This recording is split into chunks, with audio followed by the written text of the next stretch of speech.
Cristina, a Esteban, y ellos han estado durante ya algunos 2 meses, trabajando con un grupo muy especial de personas que tal vez por alguna razón pues no vienen a una iglesia, no se congregan en una iglesia, gente que no tiene una iglesia. Es un ministerio que Dios ha puesto en sus corazones, parte de la visión de esta casa, conquistar almas, llegar a donde personas no han podido todavía ser alcanzadas por el Señor. Y quiero decirles que durante estas semanas, pues Dios les ha estado respaldando, les ha estado bendiciendo, siempre pidiendo a todos ustedes sus oraciones, su respaldo, para que ellos, además de todo el trabajo de pastores a tiempo completo aquí en esta casa, están haciendo este esfuerzo para alcanzar personas que todavía no conocen al Señor, gente que no tiene una iglesia, que no quiere nada con una iglesia. Pues Dios nos tiene que dar estrategias para llegarles, para alcanzarles. Amén. Así que les bendecimos también por ese esfuerzo extraordinario. Gloria al Señor. ¿Listos para recibir la palabra, iglesia? Muy bien, muy bien. Hoy vamos a continuar con una serie de mensajes que he titulado El corazón del Padre, el corazón de Dios. Estamos haciendo un tipo de ultrasonido del corazón de Dios. Estamos tratando de ver un retrato del corazón de Dios. ¿Qué siente Dios? ¿Qué piensa Dios? ¿Qué es lo que Dios tiene en su corazón con respecto a aquellas vidas precisamente que todavía no conocen del amor, de la gracia, del favor de Dios? Yo creo que estar nosotros aquí en esta casa, en este día, estar nosotros con la seguridad de que Dios nos ha perdonado, nos ha salvado, nos ha dado la vida eterna, es una de las bendiciones más extraordinarias que podemos tener, ¿verdad que sí?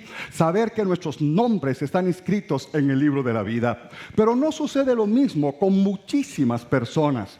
Hemos estado en Lucas capítulo 15 analizando 3 parábolas, una trilogía extraordinaria que precisamente demuestran cómo es el corazón de Dios y la responsabilidad que nosotros, los hijos de Dios, tenemos que asumir por aquellos que todavía no han sido alcanzados. En Lucas capítulo 15 aparece la parábola de la oveja perdida, aparece la parábola de la dracma, una moneda perdida, aparece la parábola del hijo perdido. Hemos estado insistiendo cómo estas parábolas lo que nos quieren enseñar en primer lugar es que hay personas que se pierden por un descuido. La oveja se perdió por un descuido del pastor. La oveja salió del redil, se fue del redil, estuvo en un redil. Quiere decir, estuvo en una iglesia, quizá en tu discipulado.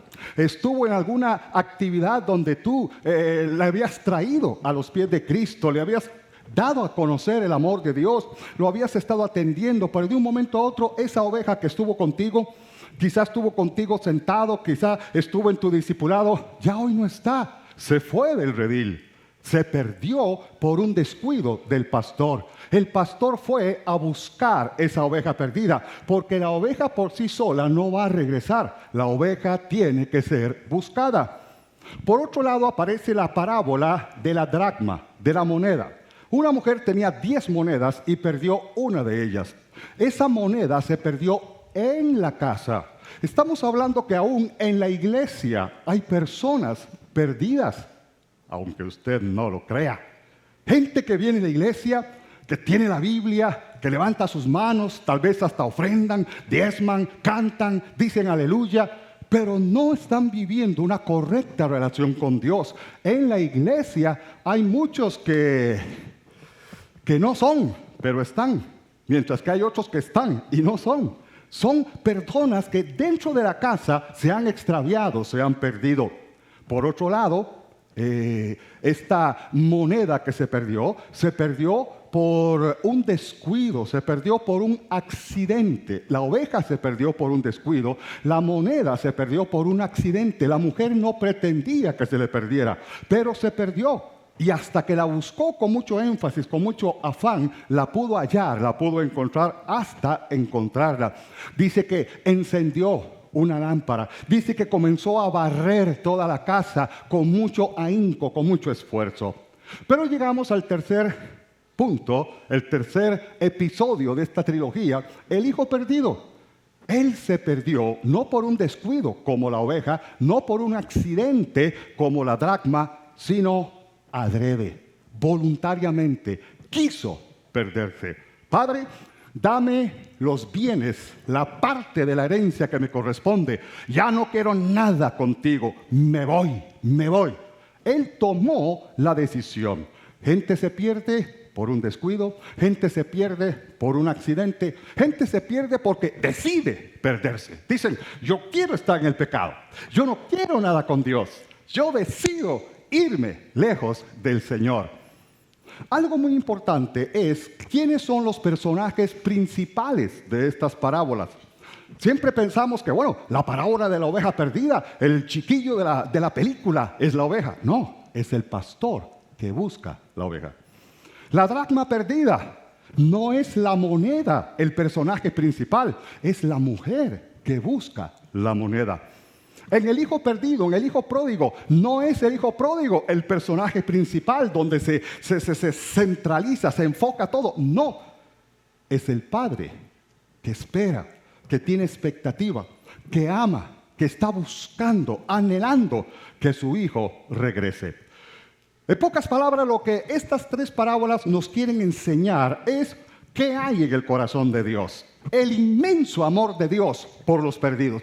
Sea que una persona se pierde por accidente, sea que se pierde por un descuido, sea que se pierde porque adrede quiso perderse, siempre el amor de Dios está dispuesto para alcanzarlo. Y no lo va a alcanzar así, por así. Tienen que ser alcanzadas la oveja, tiene que ser descubierta la moneda, tiene que ser recibido el hijo a través de un hombre o una mujer. Y esos hombres y esas mujeres somos tú y yo, que tenemos que tener el mismo corazón de Dios. Las almas hay que alcanzarlas, las almas hay que buscarlas, las almas hay que rescatarlas, las almas hay que traerlas a los pies de Cristo. Y esa es la generación que Dios quiere levantar. Una iglesia, no que juegue de club social, una iglesia que alcance las almas, que sea la luz del mundo, que sea la sal de la tierra, que tenga el corazón de Dios, la compasión por buscar a aquellos que todavía no le conocen. Puedes bendecir el nombre del Rey. ¡Aleluya! Dice Lucas capítulo 15, versículo 20. Levantándose el hijo pródigo, vino a su padre, y cuando aún estaba lejos, lo vio su padre. Diga, lo vio. Y fue movido a misericordia, y corrió y se echó sobre su cuello y le besó. Hay tres factores muy importantes, muy relevantes en esta historia del hijo pródigo. Número uno, el factor expectativa. Dice que el hijo se fue. Dice la palabra de Dios que el hijo abandonó a su padre. Pero su padre, ¿qué estaba haciendo? Esperándolo. Dice que cuando a lo lejos miró, a lo lejos se dio cuenta que su hijo que se había perdido, quién sabe cuántos días, quién sabe cuántos meses, quién sabe cuánto tiempo el hijo había estado fuera de casa, se había ido de su padre, había estado perdiéndolo todo, malgastándolo todo. No sabemos, la Biblia no dice si fue un mes, 3 meses, 6 meses, 1 año, 2 años, no se sabe. Pero cuando el hijo regresó, le vio su padre. ¿Qué significa esto? Que había un padre que lo estaba esperando. Había alguien que latía en su corazón. Algún día mi hijo regresará. Algún día mi hijo volverá. Algún día mi hijo aparecerá por el camino. No voy a perder la fe. No voy a perder la confianza. Yo sé que pese a lo que haya hecho mi hijo, a donde haya caído mi hijo, de ahí el Señor lo levantará. Y cuando regrese, aquí estará su padre esperándolo con los brazos abiertos. Así es la gracia, el amor y la misericordia de nuestro Padre Celestial, que a ti y a mí también nos alcanzó. Bendito el día que decidimos regresar al Padre. Bendito el día que decidimos volver a la casa de nuestro Padre. Bendito el día que decidimos regresar a nuestra casa, a nuestro Padre Celestial, y no ser rechazados por el Padre. El Padre nos estaba esperando, el Padre abrió sus brazos y el Padre nos recibió con todo su amor, porque nunca hemos dejado de ser hijos de Dios. Amén, iglesia. Dale un aplauso bien fuerte al Rey, por favor. Aleluya. Lo vio su padre. Lo vio su padre. Ahora, Dice la Biblia que el hijo pródigo, de los dos, el hijo menor, el que se perdió, llegó donde su padre y dijo: Padre, dame la parte de los bienes. Y el padre, toma. Se lo dijo. Padre, dame, tómalo. Pero nota que dice la Biblia que días después, dice días después. Es interesante porque la palabra de Dios en esa parábola dice que el hijo todavía se quedó unos días en la casa teniendo la herencia. Y el padre no trató de convencerlo de que se quedara. El padre respetó lo que tú y yo conocemos como libre albedrío. ¿Tomaste la decisión de irte? No puedo hacer nada. ¿Me pediste los bienes? Tómalos. Se quedó varios días. Dice que pocos días después se fue. Quiere decir que por algunos días el padre lo tuvo en la casa sabiendo que se iba a ir y no lo forzó a quedarse. No trató de convencerlo. Eso es lo que nosotros tenemos que entender. Dios nunca te va a doblar el brazo. Dios nunca va a tratar de obligar que alguien le ame, le sirva, le siga. Si tú le amas, si tú le sirves, si tú le sigues, tiene que ser por amor, por convicción, por reconocimiento que no hay mejor lugar que la casa de nuestro Padre y no hay mejor Padre que el Dios que está en esa casa. ¡Aleluya! Bendito el nombre del Señor. Ahora, es interesante porque la palabra de Dios nos enseña que no solamente el hijo malgastó todo, sino que dice la palabra de Dios que lo desperdició todo y terminó apacentando cerdos. Y peor aún, dice la Biblia, deseando comer de las algarrobas de los cerdos. Y nadie le daba, nadie le quería dar. Llegó a un punto de quiebre, llegó a un punto de desánimo, llegó a un punto de desilusión, llegó a un punto de indignidad tan grande que quería comer la comida de los cerdos y nadie le daba. Nadie le daba. Nadie quiso darle. Y entonces dice la palabra de Dios que de un momento a otro se le encendió el bombillo. De un momento a otro, ¡pah!, como que despertó. Y dice la Biblia, volviendo en sí. Diga conmigo, volver en sí. Volviendo en sí. Dijo, en la casa de mi padre hay abundancia de pan. Y qué baboso yo. Bueno, eso no está en la Biblia, yo lo acabo de poner.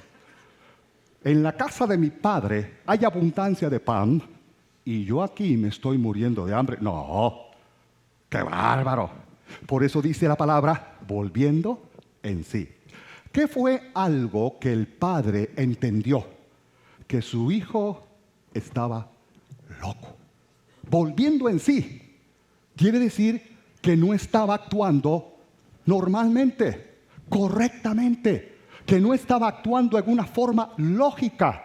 Él se dio cuenta que era loco, es loco lo que está haciendo. Y cuando nosotros vemos lo que la gente está haciendo en el mundo, cuando vemos lo que la gente hace, donde la gente se hunde, uno dice, pero ¿cómo es posible que esta gente quiera hacer eso o vivir eso? Cuando uno ve las cajetillas de cigarro, como le estaba hablando hace unas semanas atrás, ¿verdad? Esos pulmones todos destrozados, esos bebitos, fetos totalmente quemados por el humo y el efecto de la nicotina del cigarrillo. Uno dice, pero ¿cómo hay gente que sabiendo lo que dice la misma cajetilla, sigue fumando? ¿O cómo hay gente que comete la locura de arriesgar un matrimonio, un hogar? Porque ahora dice, bueno, es que mi esposa tiene 50 años y ahora yo necesito 2 de 25. ¿Cómo la gente comete esas atrocidades, esas locuras? Ah, no, pero dicen que los locos somos nosotros. Dicen que nosotros somos los locos porque venimos a la iglesia, porque leemos la Biblia, porque ofrendamos, porque diezmamos, porque amamos a Dios, porque no queremos pecar, porque queremos honrar y servir al nombre del Señor. No, los locos son los que están apacentando cerdos, deseando comer de las algarrobas de los cerdos. Pero ese no es el lugar ni del más grande de los pecadores. El lugar del más grande de los pecadores es el lugar tuyo y el lugar mío.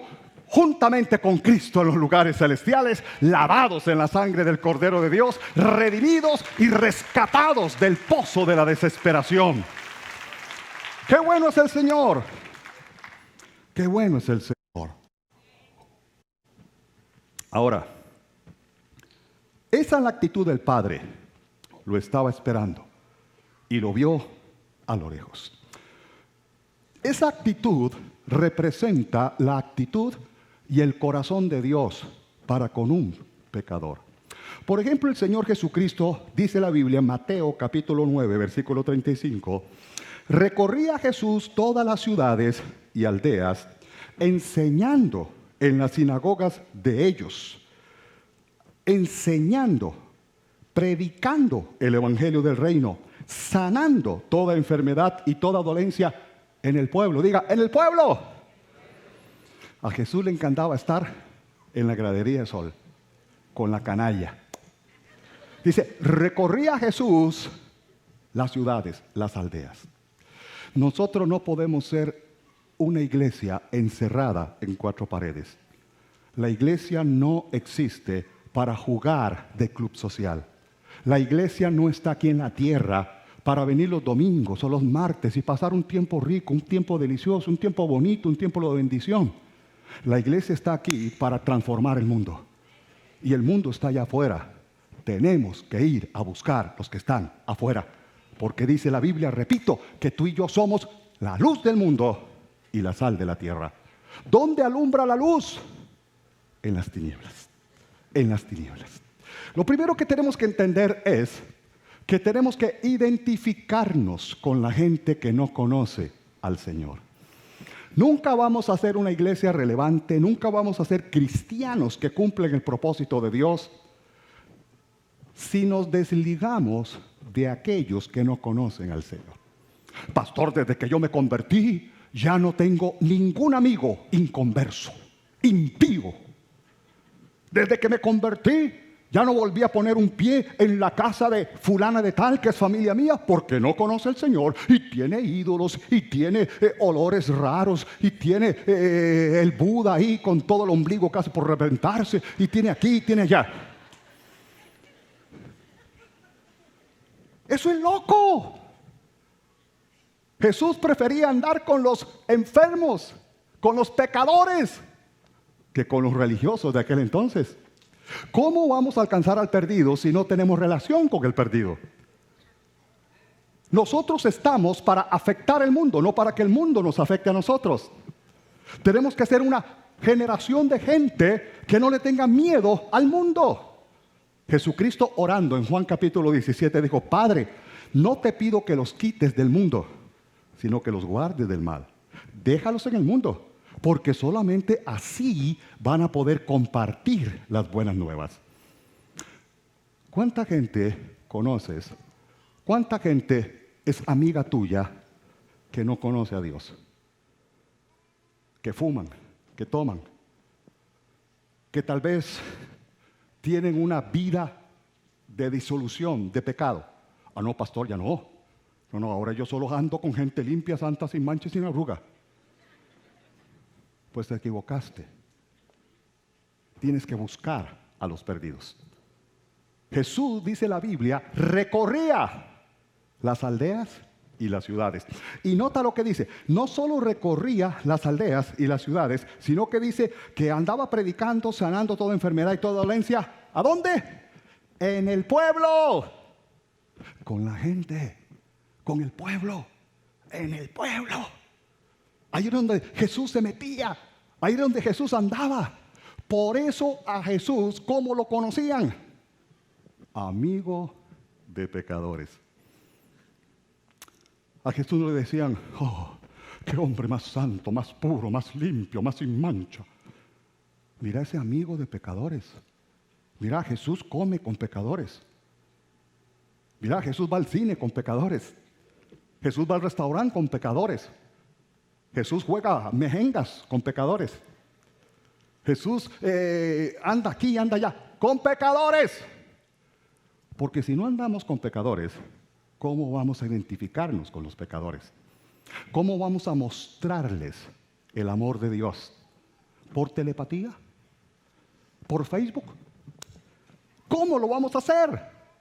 Tenemos que enseñarle a la gente que hay una mejor manera de vivir. El mundo no nos va a ganar a nosotros. Nosotros vamos a ganarle al mundo. El mundo no nos va a transformar a nosotros. Nosotros vamos a transformar al mundo si vivimos una fe viva y eficaz. Y esa fe es dar a conocer a Jesucristo en todo tiempo, en todo momento, en todo lugar y a toda persona. Amén. Aleluya.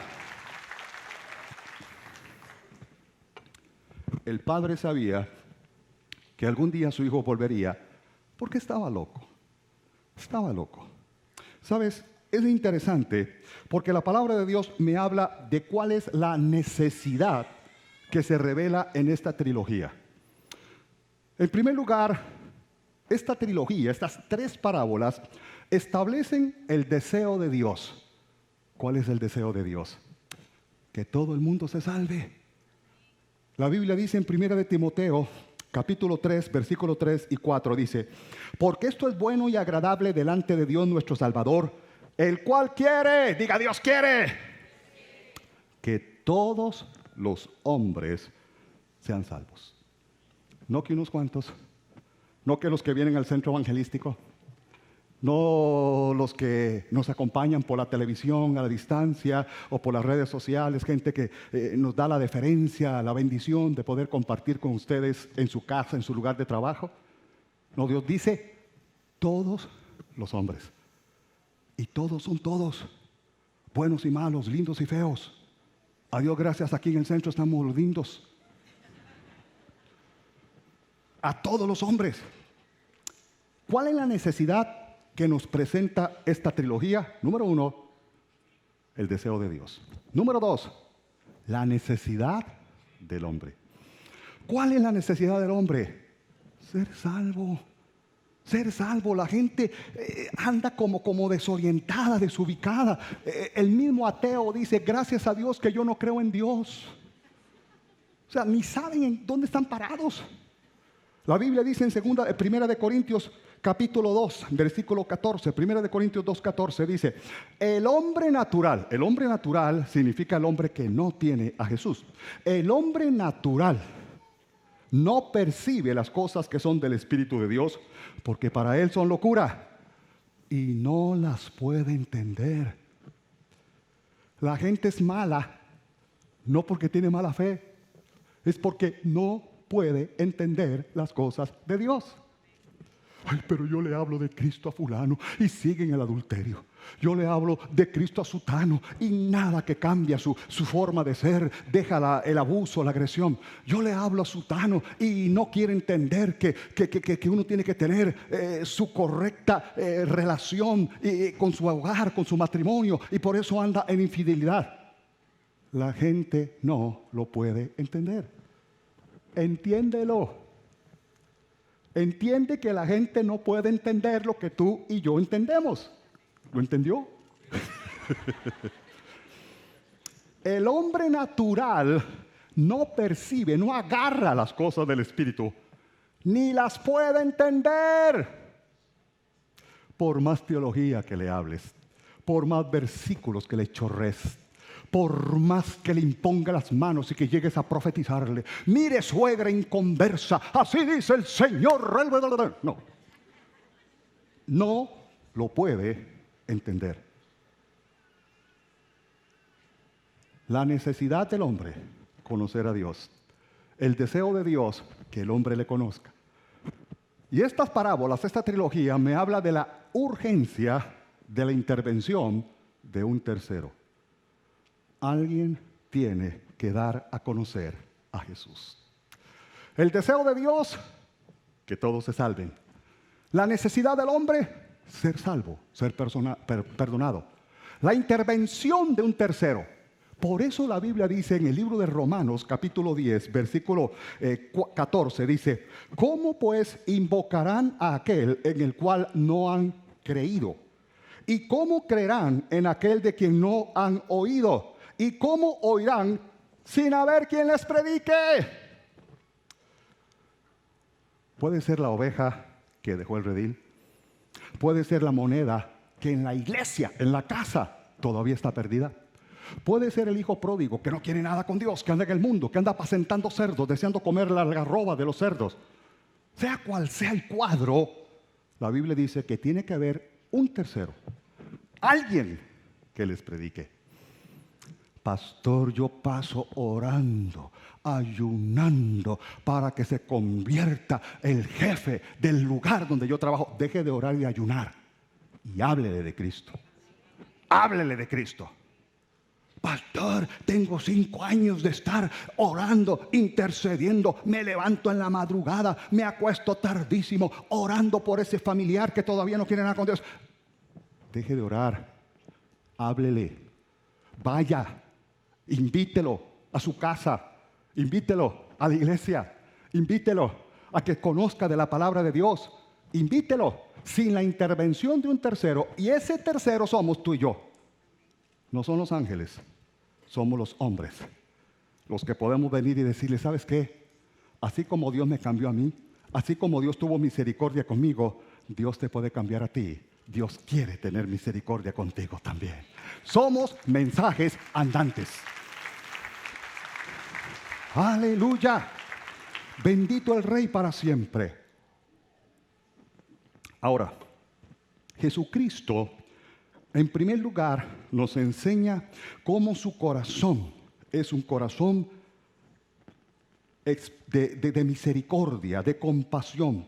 Por eso tenemos que identificarnos con Él, identificarnos con el pecador, para poder reaccionar correctamente.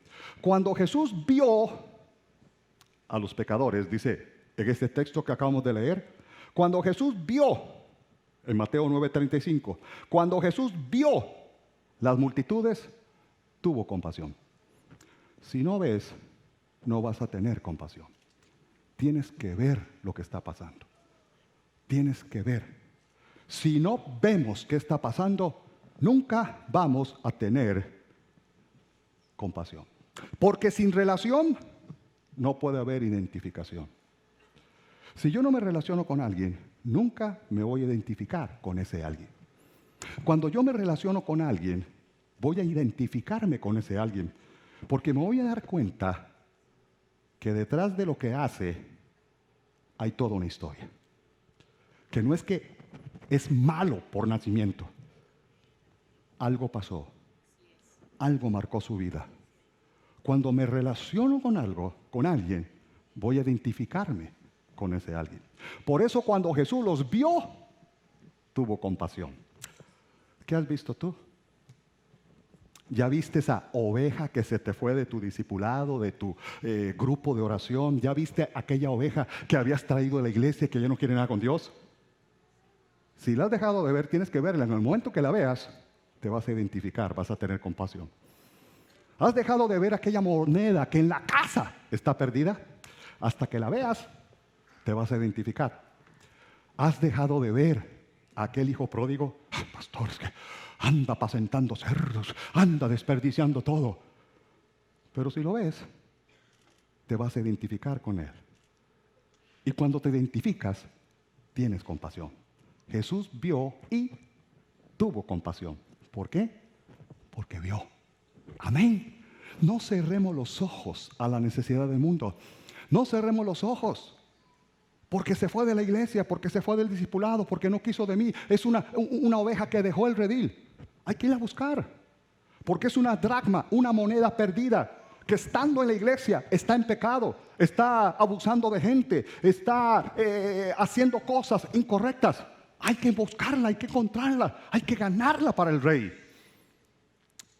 Que porque anda en el mundo, no quiero nada con él. No, tenemos que esperar que un día en el horizonte aparezca. Y cuando aparezca en el horizonte, seamos como ese padre que dice la Biblia, con sus brazos abiertos, le recibió. Porque Dios a nadie rechaza. El hijo pródigo nunca dejó de ser hijo. El padre del hijo pródigo nunca dejó de ser padre del hijo pródigo. Nunca dejamos de ser hijos. Hay hijos rebeldes, hay hijos desobedientes, Hay hijos pecadores, pero son hijos. Hay hijos sanos, hay hijos fieles, hay hijos que honran, van a ser bendecidos. Pero un hijo rebelde, un hijo desobediente, un hijo pecador, no deja de ser hijo. Sigue siendo hijo. Tú y yo no dejamos de ser ese padre que tenemos que esperarlo para restaurarlo, para restituirlo, para llevarlo a un tiempo de bendición. A eso nos llamó el Señor. Puedes darle el mejor aplauso al Rey de Reyes y Señor de Señores. ¡Aleluya! Bendito el nombre del Rey. Dice la Biblia que cuando llegó, el padre corrió hacia él, lo abrazó, lo besó, le puso un vestido, porque con lo que venía oliendo a chancho, y le puso un anillo. Lo restauró y lo restituyó. Restaurar significa que aquello que se ha dañado vuelve a su estado original. Restituir significa que aquello que se te ha robado regresa a tus manos. Aquel muchacho, el hijo pródigo, dice la Biblia que vino, todo lo había perdido. ¿Qué fue lo primero que hizo el padre? Vestirlo de dignidad, restaurarlo. Lo que perdiste en el mundo, yo te lo voy a restaurar. ¿Qué fue lo que hizo el padre? Restituirlo. Porque cuando él estaba en su pecado, dijo: iré a mi padre y le pediré perdón. Le diré: Padre, he pecado contra el cielo y contra ti. Ya no soy digno de ser llamado tu hijo. Hazme como uno de tus jornaleros. Él llegó pensando que a lo más que podía aspirar era a jornalero. De chancho a jornalero, algo es algo. Y el papá le dijo: tranquilo. Ni siquiera le respondió. Dijo: traigan un vestido, traigan un anillo. ¿Sabes qué significa el anillo? El anillo significa parte de la familia. Ese anillo, ¿quién sabe dónde lo dejó empeñado cuando se fue? Ese anillo, ¿quién sabe en cuánto lo vendió? Pero apenas regresó, el padre le dijo: nunca has dejado de ser mi hijo. Y le puso el anillo, restituyéndolo en su posición de hijo. No, no eres un jornalero, eres mi hijo. Y por eso hagamos fiesta, porque estaba muerto y ha resucitado, estaba perdido y ha sido hallado. Eso se llama la gracia, el favor y la misericordia de Dios. Dale más fuerte ese aplauso al Rey, por favor. ¡Aleluya! Quiero invitarles a que cierren sus ojos, por favor, inclinen su rostro. Comiencen a darle gracias a Dios porque Él es bueno, por su misericordia, por su amor para con nosotros. Mientras todos estamos orando, mientras todos están adorando a Dios, dando gracias al Señor, yo quiero hacer una invitación con aquellas personas que me dicen: mire, pastor, yo soy como la oveja. Un día estuve en el redil, pero me escapé, me fui y viera qué mal que me ha ido. Pastor, mire, yo soy como la dracma, la moneda. Estoy en la iglesia, pero todavía estoy perdido. Estoy en la iglesia, pero todavía estoy practicando cosas erróneas. O me dices: pastor, yo soy como el hijo pródigo. Necesito volver a casa de mi padre. Todo lo que he hecho ha sido desperdiciar, botar. Todo lo que he hecho ha sido malgastar. Pero ahora quiero regresar a la casa del Padre, donde hay abundancia de pan. Independientemente de si eres una oveja, una moneda o un hijo perdido, estás aquí porque Dios te ama. Y yo quiero hacer una oración con aquellas personas que me dicen: pastor, de verdad yo quiero que Cristo entre a mi corazón. Yo no me quiero ir de aquí sin tener la certeza, la seguridad de que Dios me ha recibido, me ha perdonado, me ha aceptado. Si nunca lo has hecho y por primera vez hoy tú quieres regresar a la casa del Padre, que Dios te encuentre, que Dios te busca, que Dios abra los brazos para recibirte. Te invito para que hagas conmigo esta oración. Ahí donde estás, levanta tu mano si tú quieres orar conmigo. Levanta tu mano porque queremos bendecirte, estar contigo en este momento. Dios te bendiga. Mantén tu mano en alto. Felicidades. Dios te bendiga. Si me ayudan aquí, por favor, en este sector, allá. Hay más personas, Dios te bendiga. Hay otra persona que levanta su mano y dice, pastor, donde quiera que estés, en el balcón, aquí, por aquí abajo, donde quiera. Hay un consejero que quiere llegar donde tú te encuentras para orar contigo, para apoyarte en este momento, para entregarte material que va a ser de bendición. Gracias. Y a la distancia, donde quiera que te encuentres, únete a nosotros en esta sencilla oración de fe. Donde quiera que estés, ora con nosotros. Todos ustedes, por favor, oren a mí, así. Padre bueno, aquí estoy, tal y como soy, un pecador. Quizá una oveja que se fue, quizá una moneda que se extravió, quizá un hijo pródigo que decidió estar en el pecado y ahora ya no soporto más, necesito regresar a la casa del Padre. Tal y como soy, pido que me perdones, que me laves con tu sangre. Jesús, entra a mi corazón, te recibo como mi Señor y mi Salvador personal. Amén. Démosle la más cordial bienvenida con un aplauso a todas estas personas. ¿Qué le parece si nos ponemos de pie? Vamos a adorar al Rey, por favor. Mientras estamos adorando a Dios, levanta tus manos.